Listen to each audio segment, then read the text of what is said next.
Buonasera, nuova edizione del nostro TG, iniziamo dai titoli. Il vice premier Matteo Salvini è tornato in Calabria, all'Inbadi consegna un bene confiscato alla mafia e ribadisce la priorità del governo alla lotta all''ndrangheta. La ministra Grillo nomina solo 3 commissari, gli altri verranno scelti nel corso della prossima riunione del Consiglio dei Ministri. Intanto fanno discutere le dimissioni del vice di Cotticelli. Proteste stamattina a Cosenza dei dipendenti delle cooperative chiedono al Comune di ricevere le mensilità dei mesi di maggio e giugno. Sono passati 20 anni dall'omicidio di Anna Morrone, l'infermiera dell'Annunziata di Cosenza uccisa dal marito, il primo caso di femminicidio a Cosenza. Oltre 2.200 cittadini hanno partecipato al referendum per l'istituzione della zona a traffico limitato nel convento di San Francesco a Paola. I bus dovranno fermarsi in un parcheggio in città. Si trovava a bordo di uno scooter in compagnia del figlio quando è stato tamponato da un'auto, l'uomo è morto sul colpo, il figlio è ricoverato nell'ospedale di Catanzaro, l'incidente è avvenuto a Crotone. Ancora buonasera dalla redazione del TG10. Dunque il vice premier Matteo Salvini è tornato in Calabria, all'Inbadi, ha consegnato un bene confiscato alla mafia e ha ribadito la priorità del governo alla lotta all''ndrangheta. Il ministro ha annunciato tra l'altro l'arrivo in Calabria di altri 156 uomini delle forze dell'ordine. Sentiamo. Una bella giornata di sole, di futuro, di vittoria della legalità e sono contento che questo potrà essere uno spazio dove si studia, si cresce e si combattono mafia, camorra e 'ndrangheta. Quindi ringrazio i 12.000 uomini delle forze dell'ordine che in tutta la Calabria combattono quotidianamente contro i delinquenti. Anche le ultime leggi approvate da governo e Parlamento ci danno più forza per combattere i troppi mancuso che ci sono in giro per l'Italia. Il ministro dell'Interno Matteo Salvini all'Inbadi per la consegna alla collettività di alcuni beni confiscati appartenuti al clan Mancuso. Salvini ha voluto consegnare personalmente le chiavi della villetta che si trasformerà in un luogo di studi sulla legalità e la lotta all''ndrangheta a Don Ennio Stamile, presidente dell'associazione di volontariato San Benedetto Abate di Cetraro. La concessione avrà durata 10 anni ed è rinnovabile, con i beni che verranno riutilizzati per finalità sociali. Il ministro quindi ha voluto visitare personalmente i locali, poi si è intrattenuto nella caserma dei Carabinieri, un modo per rendersi direttamente conto della situazione all'Inbadi. A questo punto si è reso conto personalmente di questa realtà dell'Inbadi, cosa pensa? Che è più bella di come la dipingono, come gente, come posto. Certo c'è da puntare sul lavoro e poi ho parlato con le signore che mi dicevano lavoro, opportunità per i ragazzi, piatti sportivi, oratori, campi di calcio, cose che altrove possono sembrare normali, che però qua sono ancora un sogno, però ci lavoriamo. Le politiche del Mezzogiorno devono puntare soprattutto a questo, altrimenti i ragazzi vanno via e si perde infrastrutture, sì, perché la signora mi fa io sono a Torino, quell'altra è a Milano, quell'altra è a Bologna e quindi poi tornano qua a luglio e agosto, però non può la Calabria vivere 2 mesi all'anno, quindi lavoro e infrastrutture. Dietro di lei tanti giovani in divisa, la mafia, l''ndrangheta, la camorra. Giovani in divisa dietro di lei in questo momento e questa è la lotta più importante. Il ringraziamento di 60 milioni di italiani, perché sono in trincea, però siamo più forti, come squadra siamo più forti, indubbiamente. C'è qualcuno che si affaccia. Vabbè, andiamo. Sì, si vince tranquilli. C'è una notizia di cronaca, ci sarebbe una lite all'origine della sparatoria avvenuta oggi pomeriggio vicino ad un bar a Vena di Ionadi alle porte di Vibo Valentia. Un 32enne è stato raggiunto da diversi colpi di pistola, l'uomo è stato soccorso ed è stato poi trasportato al pronto soccorso dell'ospedale Iazzolino dove, secondo quanto si è appreso, è stato sottoposto a intervento chirurgico. I proiettili avrebbero raggiunto la vittima al fianco sinistro. Sulla vicenda indaga la squadra mobile. Lasciamo per il momento la cronaca, parliamo di sanità. La ministra Grillo nomina solo 3 commissari, gli altri verranno scelti nel corso della prossima riunione del Consiglio dei Ministri e intanto fanno discutere le dimissioni del vice di Cotticelli. 2 notizie hanno attraversato ieri sera la sanità calabrese. La prima, giunta a sorpresa, riguarda le dimissioni del vicecommissario che nella lettera indirizzata al ministro Grillo, con la quale ha motivato la decisione assunta, ha scritto motivi personali, niente di più. La responsabile del Ministero ne ha preso atto e non ha tentato di far recedere dalla decisione assunte Shell. Evidentemente già sapeva, oppure c'era già stato un incontro tra i due. Adesso ne verrà individuato un altro vice che affiancherà Cotticelli. L'altra notizia è la nomina dei commissari, niente di straordinario, nessuna grande novità. Si tratta di normali profili professionali come ce ne sono tanti in Calabria. La differenza forse sta solo nell'accento, ma come si dice chi governa comanda e allora vanno accettate tutte le scelte. Sarà il campo a stabilire se la ministra ha azzeccato le scelte oppure no. E così i nuovi da stamattina sono al lavoro. Le caselle occupate per il momento sono 3. Gilberto Gentili per l'ASP di Crotone, Giuseppina Panizzoli per l'azienda ospedaliera di Cosenza e Isabella Mastrobuono per l'azienda ospedaliere Ciaccio di Catanzaro. All'appello mancano ancora l'ASP di Vibo, Cosenza e Reggio Calabria. In quest'ultima postazione però resteranno i 3 commissari straordinari che si sono insediati a seguito dello scioglimento per infiltrazioni mafiose. Quanto tempo ci vorrà per coprire le postazioni vacanti? Dobbiamo aspettare un'altra riunione del Consiglio dei Ministri per saperlo. Particolare non trascurabile. Alcuni professionisti già contattati avrebbero rifiutato. Sarà perché la situazione in Calabria è drammatica? Può essere. Mancano infermieri e medici e quest'anno a Cetraro non sarà attivato il terzo turno del servizio di dialisi dedicato in particolare ai turisti. La denuncia è dell'ANED che chiede all'ASP di Cosenza di procedere ad assunzioni per colmare le lacune nei nosocomi del Tirreno cosentino. Pochi infermieri e, soprattutto, pochi medici. I reparti di dialisi della costa tirrenica cosentina, Praia Mare, Cetraro, Paola e Amantea, soffrono per carenza di personale e a pagarne le spese sono gli stessi operatori e soprattutto i pazienti. A Cetraro, ad esempio, dice il responsabile provinciale dell'ANED, l'Associazione Nazionale Dializzati Antonello Troia, c'è solo un medico di servizio, l'altro è ubicato ad Amantea, costretto a viaggi giornalieri per coprire il turno a Cetraro. La mancanza di personale non ha permesso quest'anno di poter svolgere il terzo turno dedicato soprattutto ai turisti che affollano il territorio tirrenico-cosentino. Non si può nemmeno far riferimento a 2 soli medici che devono fare turni estenuanti, tra cui la reperibilità. Un medico stanco, dice Troia, può sbagliare, non ci dobbiamo aspettare molto.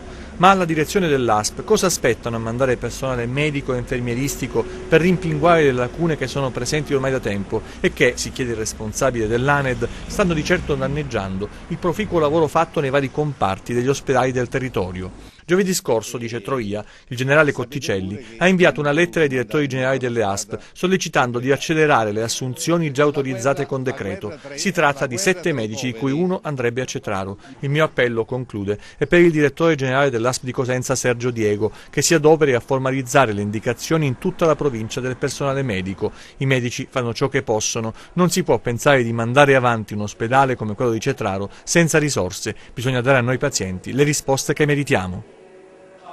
In piazza davanti a Palazzo dei Bruzzi dipendenti delle cooperative che non hanno ricevuto lo stipendio per il blocco dei fondi imposto dalla tesoreria comunale. 50 dipendenti delle cooperative hanno manifestato davanti a Palazzo dei Bruzzi in segno di protesta e soprattutto per ottenere risposte sulla questione stipendi. Il pagamento delle loro spettanze si è fermato al mese di aprile, così come quelle degli impiegati del municipio. Non sono state erogate a causa del blocco delle somme deciso dalla banca che gestisce la tesoreria del comune di Cosenza. Una delegazione di lavoratori è stata ricevuta dal capo di gabinetto Antonio Molinari. In piazza c'è poca voglia di parlare, tutti vogliono che la soluzione arrivi nel più breve tempo possibile. Noi riceviamo gli stipendi da maggio, quindi maggio e giugno, e siamo venuti a vedere un pochettino la situazione come si evolve. Sopra ci dicono che loro i soldi in banca li hanno mandati, il discorso è che la banca, avendo un credito scadenza 31 dicembre 2019, ha ritenuto opportuno trattenersi i soldi e stanno trattando con la banca per riuscire a sbloccare questi pagamenti sia nostri che quelli comunali. Da tutto ciò resta il fatto che le notizie sono un po' così all'acqua di rosa, noi non sappiamo di sicuro quando verremo retribuiti almeno il mese di maggio. Il sindaco, attraverso post sui social e dichiarazioni, ha affermato che i ritardi nei pagamenti delle retribuzioni ai dipendenti non dipendono dalla recente delibera della Corte dei Conti, ma forse da irresponsabili azioni esterne e dall'allarmismo che qualcuno ha creato d'arte. Per venire a capo della situazione, il primo cittadino che ritiene illegittimo l'accantonamento dei circa 4.300.000 euro di risorse derivanti dal gettito dell'IMU che l'amministrazione aveva destinato al saldo degli emolumenti, ha diffidato l'istituto di credito e sarebbe pronto a vergare un'ordinanza nei confronti della tesoreria, motivandola con ragioni di ordine pubblico, intimando di provvedere all'immediata liquidazione delle spettanze. La Giunta regionale stanzia quasi 1,5 milioni di euro per l'alta velocità Sibari-Roma, servizio che verrà effettuato da Trenitalia in via sperimentale per un anno. La Giunta regionale ha stanziato 1.450.000 euro per l'alta velocità da Sibari a Roma, un servizio Trenitalia che verrà effettuato in via sperimentale per un anno attraverso il prolungamento giornaliero di una coppia di treni Frecciargento Bolzano-Roma-Napoli. Ci saranno fermate intermedie a Paola e Scalea Santa Domenica Talao. La delibera approvata dalla Giunta regionale arriva a conclusione di un percorso iniziato lo scorso mese di maggio con una manifestazione di interesse inviata agli operatori che svolgono servizi ferroviari ad alta velocità sul territorio nazionale, in cui si richiedeva di fornire eventuali proposte di servizi di collegamento alta velocità tra la Sibaritide e Roma. Trenitalia ha manifestato così la disponibilità alla realizzazione sperimentale per un anno del servizio, con la possibilità però di esercitare il diritto di recesso al termine del quarto mese, qualora le condizioni economiche non dovessero essere rispondenti alle ipotesi formulate. Siamo ad un passo, ha detto il Presidente della Regione Mario Liverio, della conclusione di un importante percorso iniziato nel settembre scorso, quando, accogliendo le richieste dei territori interessati, abbiamo avviato uno studio, approvato poi con apposita delibera della Giunta regionale, sulla domanda attraibile per un servizio ferroviario ad elevate prestazioni tra il territorio della Sibaritide e Roma, un collegamento il cui bacino di utenza potenziale copre una vasta area di circa 200.000 abitanti a forte valenza turistica. Un collegamento, aggiunge Oliverio, che è nostra intenzione estendere all'intera fascia ionica appena saranno completati i lavori di elettrificazione e di ammodernamento della ferrovia ionica, i cui cantieri sono in fase avanzata. Il servizio entrerà in funzione appena sarà completata la procedura amministrativa con la firma del contratto previsto nei prossimi giorni.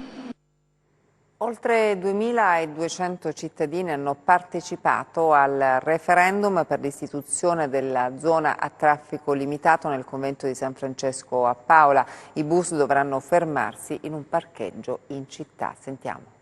Presidente, parliamo di questa consultazione popolare che c'è stata sabato e domenica a Paola, tantissimi voti. Che cosa hanno scelto i cittadini di Paola?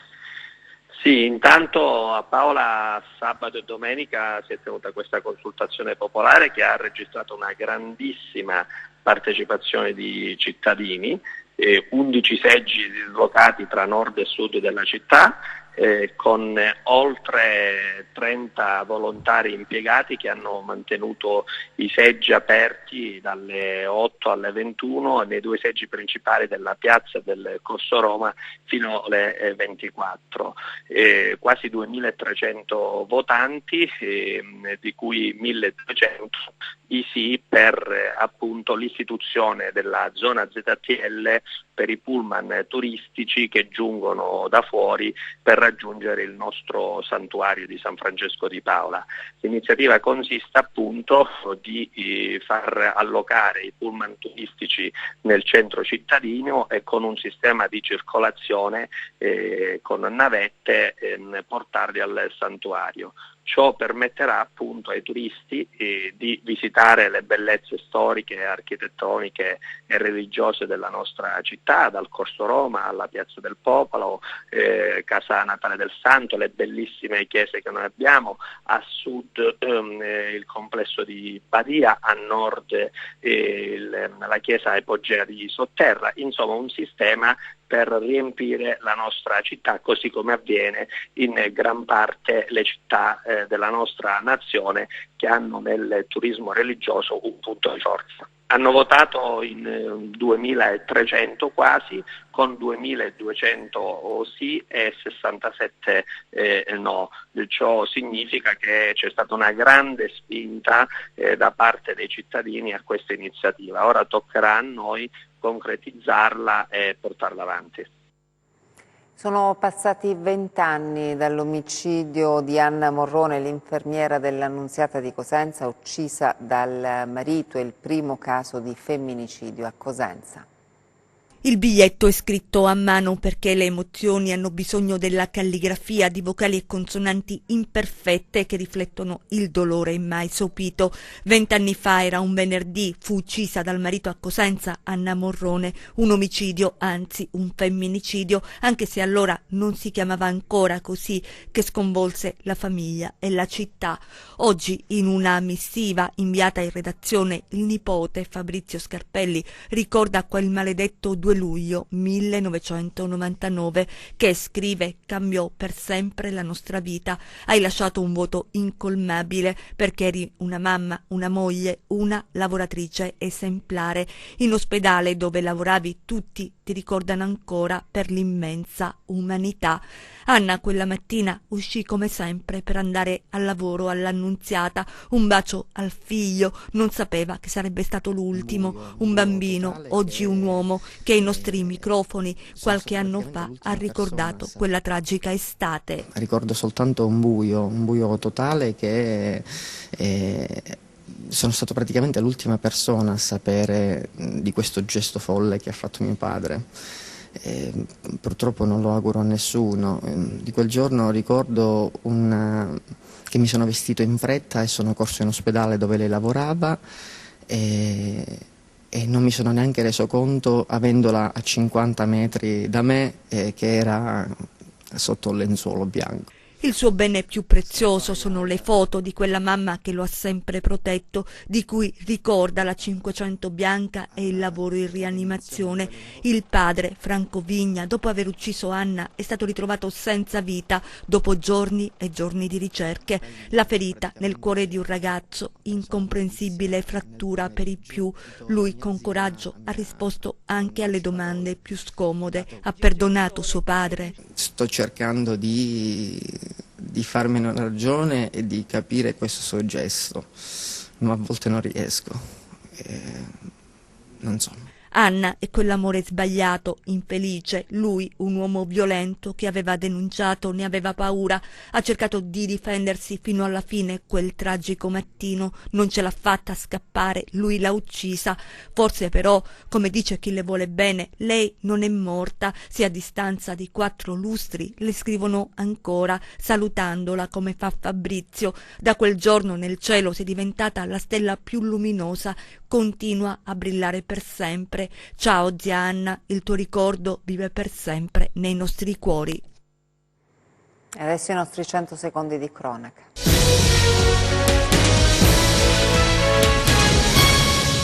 È morto in un incidente avvenuto sulla statale 106 Vincenzo Perna, di 41 anni, originario di Crotone. Stava rientrando dalla località Margherita, dove aveva arbitrato una partita di calcio in un torneo amatoriale. Si trovava in sella al suo scooter insieme al figlio di 10 anni quando, per cause in corso di accertamento, è stato tamponato da un Alfa Romeo condotta da un 22enne. L'auto ha trascinato per una decina di metri lo scooter, rimasto incastrato nella parte anteriore della vettura. I corpi di Perna e del figlio, che aveva il casco, sono stati sbalzati sulla strada. Perna è deceduto sul colpo, il bambino invece è gravemente ferito ed è stato portato nell'ospedale di Catanzaro. La prognosi è riservata. L'autista dell'auto è risultato negativo ai test per alcol e droghe ed è stato denunciato per omicidio stradale e lesioni. L'intonaco del soffitto della stanza riservata ai sanitari del SUEM 118 nel presidio di Campizzi, nel comune di Mesoraca, la scorsa notte è crollato. È avvenuto nell'area in cui solitamente stazionano medici ed infermieri in attesa di essere chiamati per gli interventi di soccorso. Il crollo non ha provocato feriti perché nella stanza in quel momento non c'era nessuno. Sul posto sono intervenuti i vigili del fuoco che hanno messo in sicurezza l'area e disposto la chiusura per motivi di sicurezza del locale. Dai primi accertamenti è risultato che la caduta dell'intonaco sarebbe stata provocata da infiltrazioni di acqua segnalate da tempo, ma per le quali non era stato effettuato alcun intervento. I carabinieri della compagnia di Scalea hanno arrestato 2 giovani con l'accusa di rapina a mano armata risalendo ai presunti autori di una serie di rapine avvenute a Scalea ai danni di commercianti della zona. I militari hanno arrestato 2 ventenni di Scalea e Santa Maria del Cedro. I fatti risalirebbero al 23 gennaio scorso, 3 gli episodi contestati ai 2 malviventi nel giro di mezz'ora e le accuse sono rapina e tentata rapina aggravati dall'uso di arma da fuoco ai danni di 3 esercizi commerciali della cittadina tirrenica. Parliamo di basket. A Cosenza nello scorso weekend si è disputato per la prima volta il trofeo del Mediterraneo, giunto alla 15ª edizione. Grande successo a Cosenza per il 15° trofeo di basket del Mediterraneo. Giovani cestisti appartenenti alle rappresentative del Sud Italia si sono scontrati sul parquet del Palaferraro per aggiudicarsi l'edizione 2019 in una 3 giorni ricca di sport e agonismo. È sicuramente un'occasione per incontrarsi. Sono dei ragazzi nati nel 2006 che cominciano un percorso di 1 anno e mezzo, 2 anni, che vale per la loro crescita e comunque anche per capire lo stato in cui sono e lo stato con cui devono confrontarsi per fare degli step di crescita ulteriori. Ha vinto la formazione siciliana nella finalissima disputata contro la Campania, una gara tiratissima fino ai minuti finali. La Calabria invece ha conquistato il 3° gradino del podio. Ma a Calabria c'è da lavorare.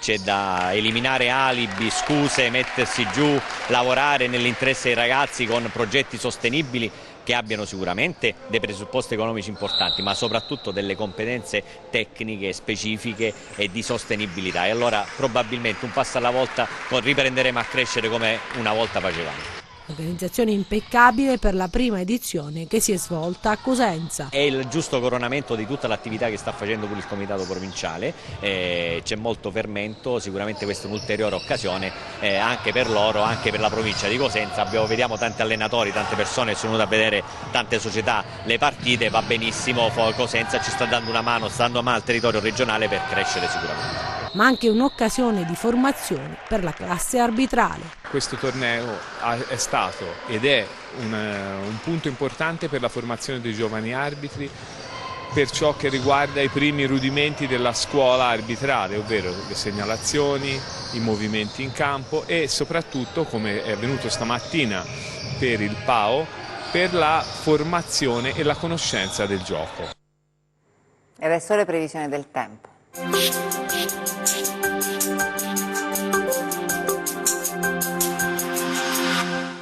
Estate in piena forma sul Mediterraneo centrale. Sulla Calabria assisteremo anche ad un lieve aumento delle temperature tra martedì e mercoledì, con punte di 36-37 gradi nelle aree interne vallive. Domani cielo sereno ovunque. Nel corso delle ore centrali, sviluppo di nuvolosità cumuliforme si manifesterà sui rilievi principali, con locali piogge possibili su Orso Marso, Sila e Serre Vibonesi. Temperatura stazionaria. Domani mari calmi, bacini settentrionali di Tirreno e Ionio con venti deboli a regime di brezza. Deboli occidentali sul Tirreno centro-meridionale con mare poco mosso. Deboli nordorientali sullo Ionio crotonese, catanzarese e reggino con mare poco mosso. Prima di salutarci vi ricordo il nostro sito web www.meteoincalabria.com e la nostra pagina Facebook Meteo in Calabria. Ed è tutto, grazie per l'attenzione e buona serata.